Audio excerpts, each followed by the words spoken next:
Welcome to Island News family and thank you for tuning in.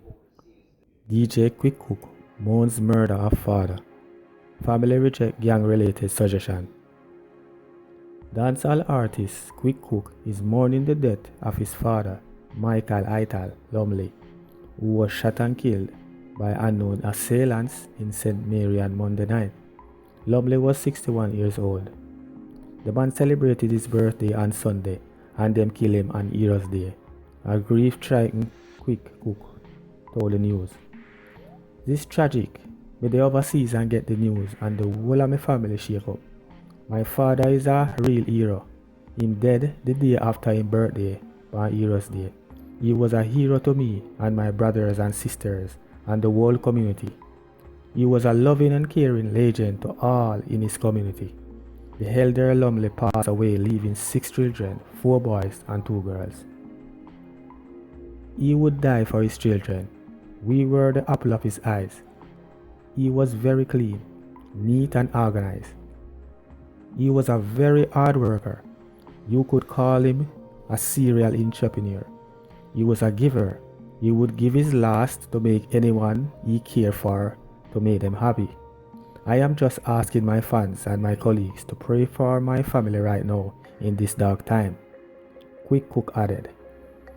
The incident took place around 7:15 p.m. while the deceased was reportedly sitting in the yard.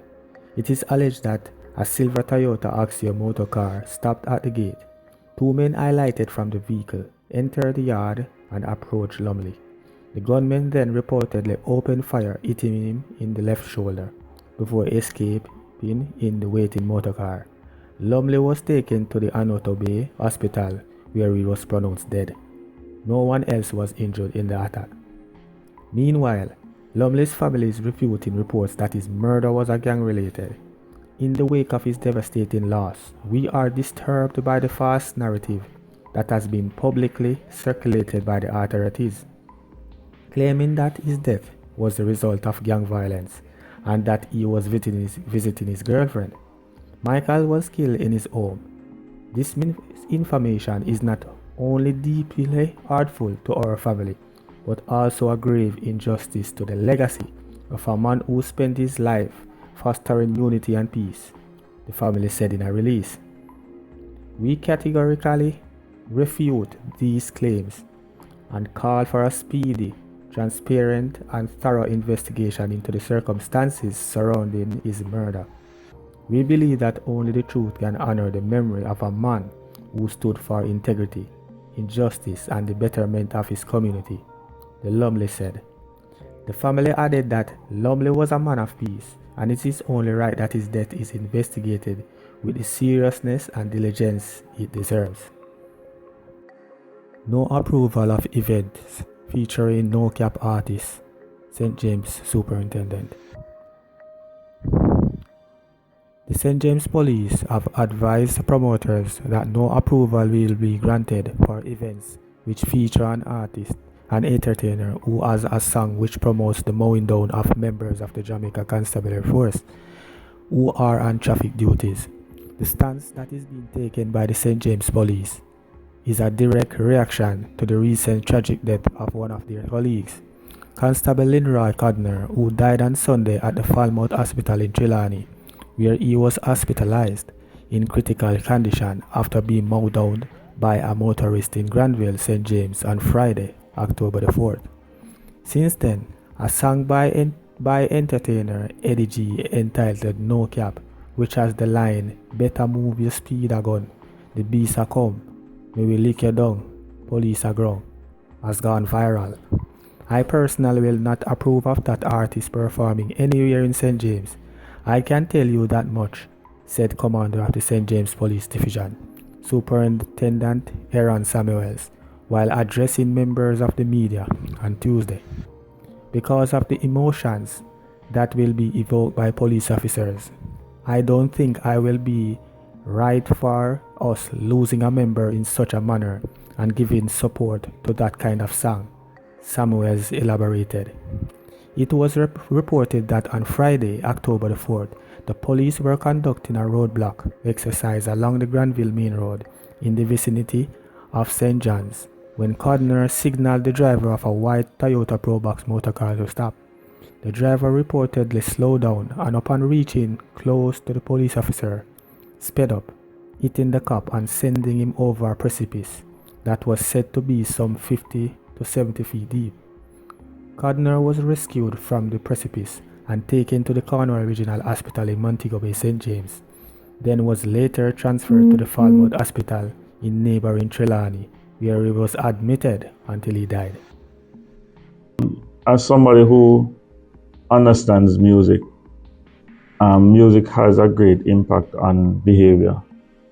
And as we know, in terms of even the kind of society that we're in, where social media has impacted how persons behave.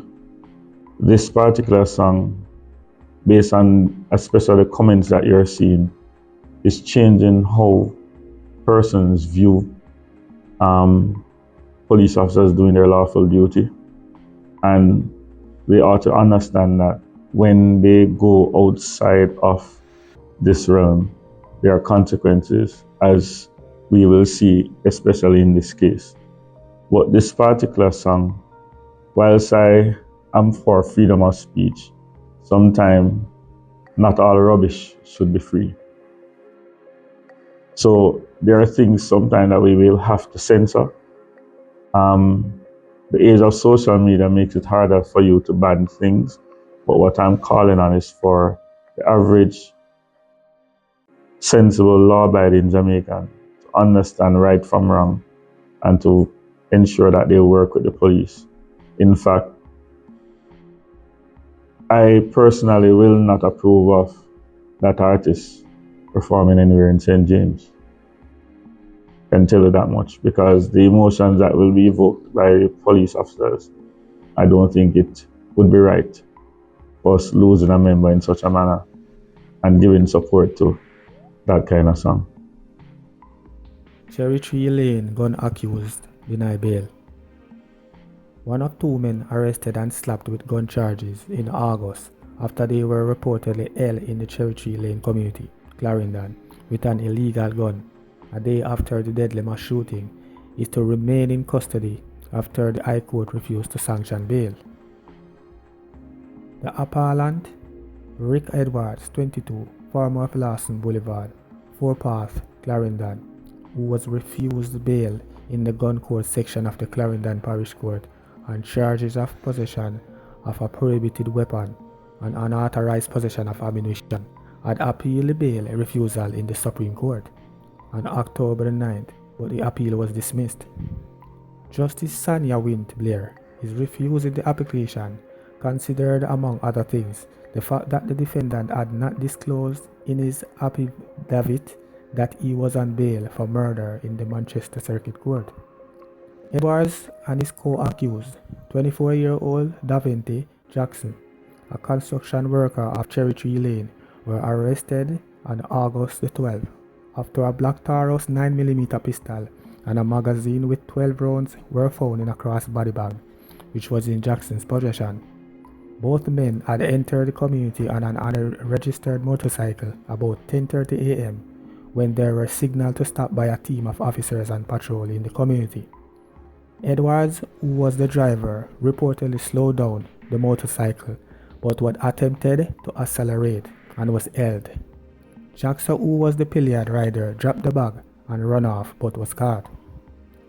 When cautioned, Jackson reportedly said, "Officer, Rick give me the bag. Rick give me the bag, officer. Me never know a wine there." However, after he was charged with the offenses, he reportedly told the police under caution, "Officer, I'm mine," while Edwards made no comments. A day before the men were arrested, 17 persons were shot, 8 fatally, in an attack at a shop in the community. When the men were taken before the parish court, the judge, in her decision for refusing Edwards' bail, noted the nature and seriousness of the offense, the likely threat to the public order should the defendant be released on bail, and the prevalence of the offenses of the type for which the defendant is suspected of committing. Thank you for watching and have a wonderful rest of your day. Remember to like, subscribe, and turn on the notification bell so that you don't miss any of our videos.